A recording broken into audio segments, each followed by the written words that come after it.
sudah berkoordinasi dengan Pertamina.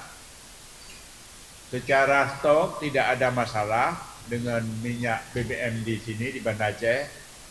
Mungkin yang terjadi masalahnya menurut penjelasan mereka adalah ketersediaan listrik PLN yang tidak konstan, artinya ada masa putus-putusnya, ada masa bergilir, mati bergilir menyebabkan pengisian BBM tertunda. Karena yang pakai genset juga tidak mungkin menghidupkan genset 24 jam. Tapi perlu kami sampaikan, masyarakat tidak perlu panik.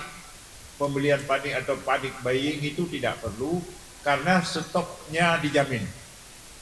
Jadi berhenti, apalagi ini juga sebagai bukti komitmen bahwa BPH Migas juga sudah menjawab surat Gubernur Aceh bahwa barcode tidak berlaku untuk sementara.